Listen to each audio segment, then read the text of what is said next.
Okay, we're now recording. You ready? Yes, sir. Let's do it. Cool. I'll start the timer then. What is up, CFC? This is Chris and Michael, current director and assistant director, and we're going to walk you through the S.M.A.R.T. Lobos presentation. So basically just give an intro about yourself, tell them what your position is in the CFC, and, kind of tell them your year and what you're studying as well. So that should cover all your bases, and then tell them what the CFC is and that we're sponsored by Nusenda. Then hop into the content. So Michael, if you want to kick it off, we could get into this. What S.M.A.R.T. Lobos do. All right, yeah, let's do it. So on this slide, we're just going to introduce the acronym that we'll be walking them through during the presentation, which in our case was SMART. It's not something that's like extremely cohesive. A lot of it has to play off of each other, but it's just kind of good key points that they should be aware of in terms of financial literacy. So they should save, find a way to measure, why they do it to alleviate stress, to readjust if they need, of course, and then to theorize kind of their big financial goals. So just kind of introducing them to the acronym to show what we're going over, and then we should be good to go from this slide. Yeah, and then just go tell them that we're going to get more in depth as we go through the presentation. But yeah, kicking it off with saving, you want to always pay yourself first. And here's why. So what it might seem like being a college student is having all your money go to things that you need, and you only have like 1%, maybe just like a few bucks left at the end of the day, at the end of the week, or at the end of the pay period. And it's really stressful, could get overwhelming. So what we want to work towards is having this 50, 30, 20 rule established in place in your budget. And for students who don't have a budget to begin with, the first step is obviously to make a budget. Your budget is just your income minus your expenses for a given period of time. And if they want to make a budget, then plug the cfc.unm.edu budget sheet. And yeah, definitely recommend telling them go to our website and try that out. But also, what we wanted to tell you is don't make it like a hard fast rule for the 50, 20, 30 rule, but make it more of like a goal that you want to work towards. It doesn't have to be 50, 20, 30 every month, every pay period. It could always be like, a 60, 10, 30, or any other mix. So that's basically what this slide is going over. And the next slide, we're going to be talking about ways to get involved with saving, since 20% of the money that we're hopefully making is going to savings, So what we have here is a few options for students to try, kicking it off with the motivational stuff. They could build motivation if they've never had a budget or never saved up for anything before. It's definitely good to save up for something that you're definitely going to have to pay for, and it's coming one day. Like with Michael, he started an emergency fund for his vehicle, and he ended up having to dip into that a little bit today or yesterday. Right. But that's tough. I'm sorry, Michael. Anything else though, there's other options, or they could even save up for something that they're really interested in, maybe they want a new console, a new laptop or something. Then we got the passive savings, which is definitely easier, and it's nice because it automates your savings. You don't really have to worry about taking that money out at the whenever you get paid, and setting it aside to something specifically, or setting it aside for a savings account.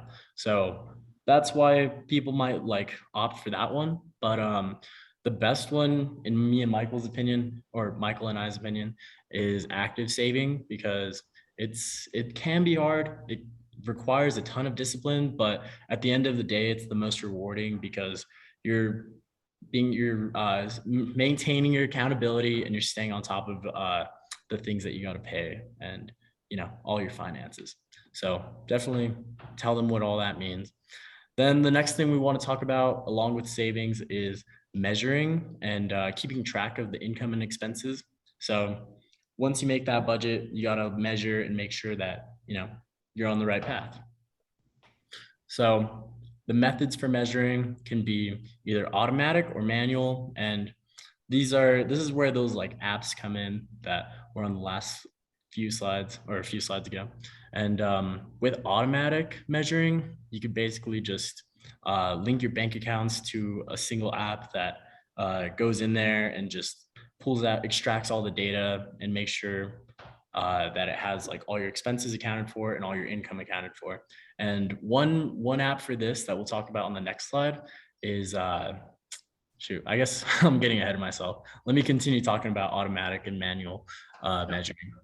But anyways, with automatic measuring, it's nice because it keeps you updated on your budget. You don't have to walk through and do all do like the math by hand.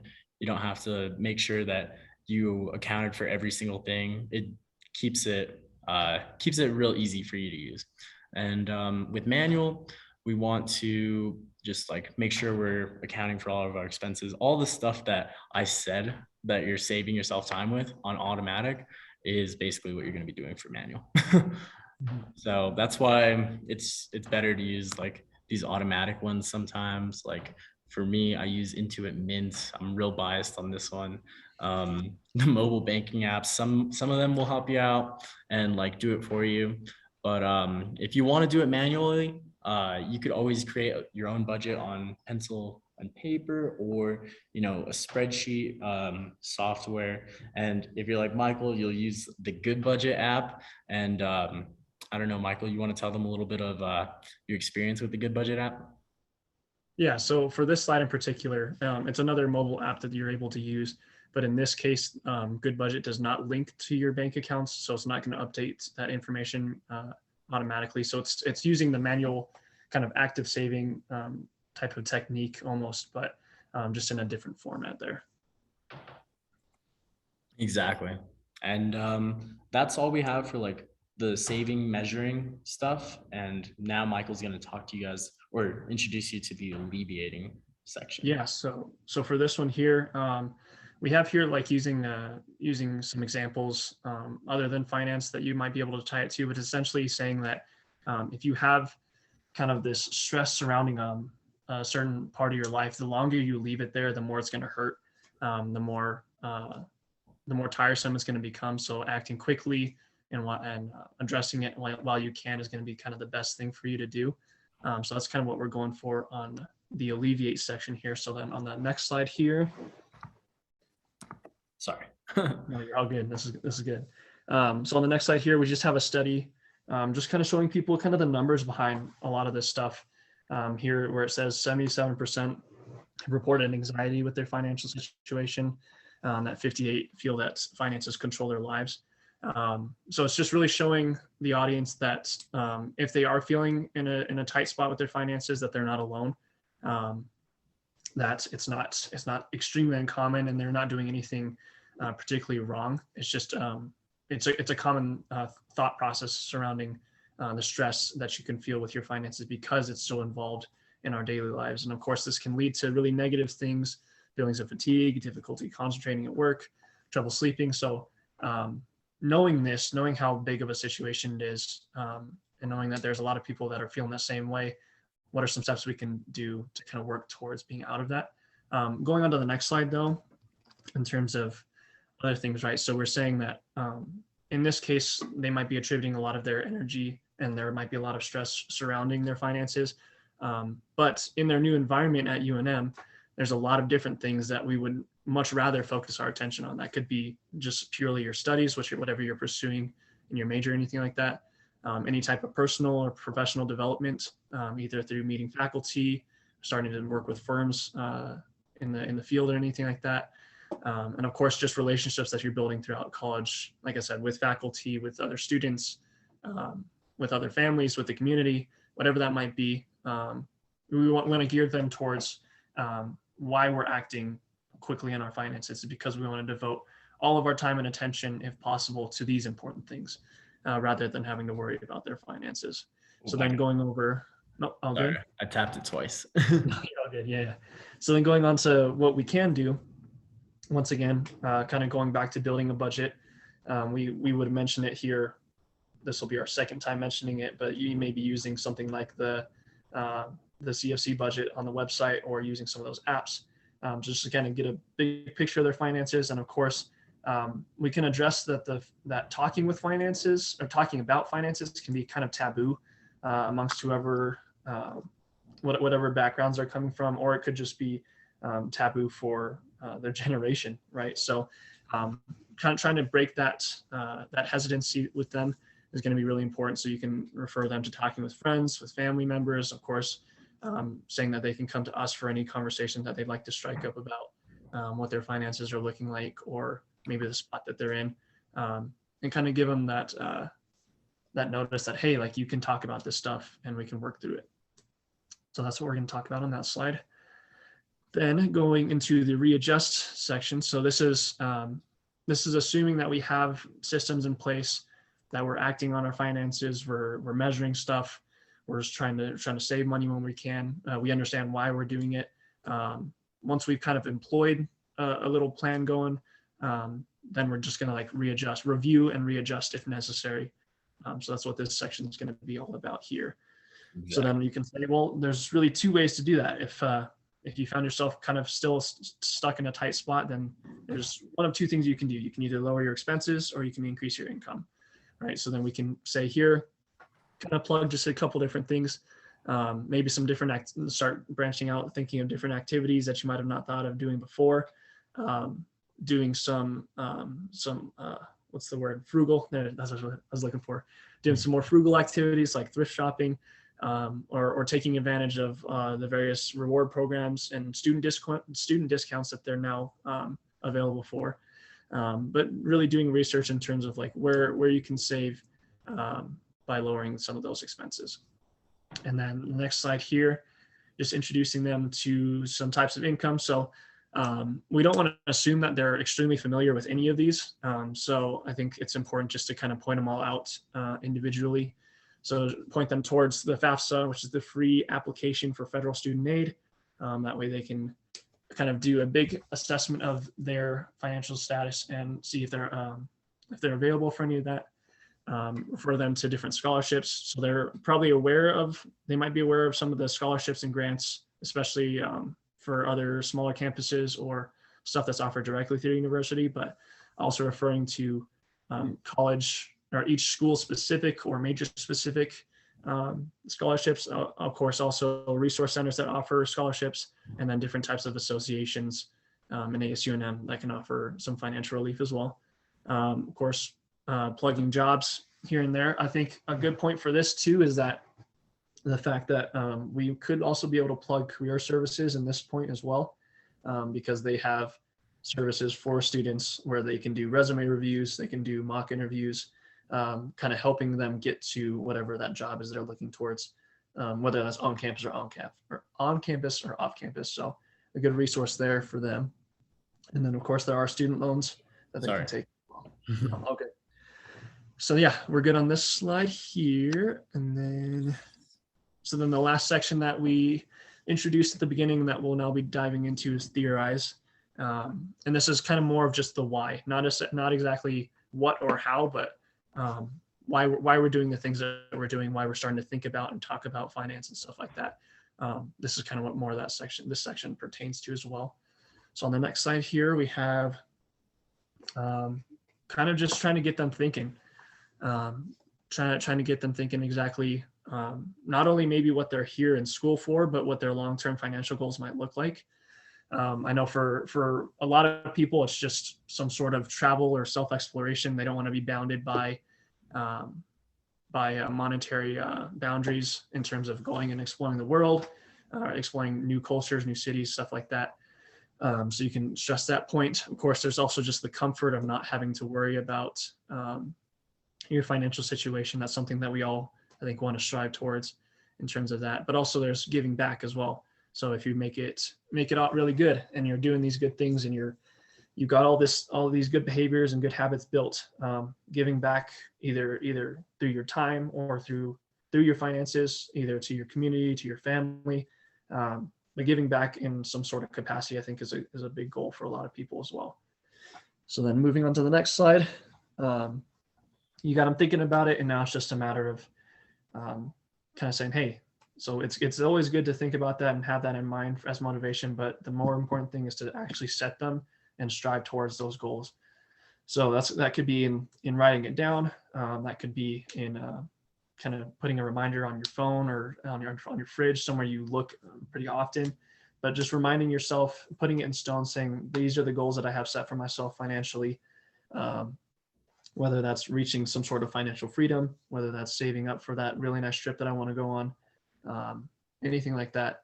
It's just going to be going straight towards setting those goals and striving towards them. Yes, it's all about that self-discipline. So that's kind of like where we're going with the tips for theorizing slide here. That's kind of like the last ending point. But what you want to do is just remind them their credit score is important. Give them like a little tidbit about like in the information about credit scores. I mean, I don't know who I'm talking to right now, but hopefully you've done like our little credit management presentation. If you haven't before, go check that out. But what I will say about the credit score and like its relevance with this demographic for NSO is that the credit score is determined mainly by your credit history and the amount you owe. So since we're young, most of us haven't had a credit card for more than like 3 years if we're like really pushing it, maybe even 4, but like by this point in our lives. But yeah, so what you just want to tell them is give them some reassurance and say consistently keep building that credit score by paying back your debts. And we would say like plug Experian Boost. Oh wait, I'm getting ahead of myself again. That's on the next slide. But also budgeting can increase your net worth. So that's important to pay attention to. I think that just tell them if you don't have a budget, it's very good to start budgeting, and it's very important, especially if you want to increase your net worth. And it might not be easy at first, but just keep practicing and adjusting your budget as you need, and increasing expenses, decreasing or increasing income, decreasing expenses.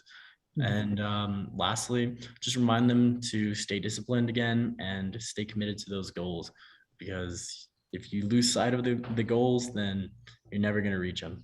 But next thing we want to do, I guess, Michael, we should probably switch credit and that on this side. We should probably switch this.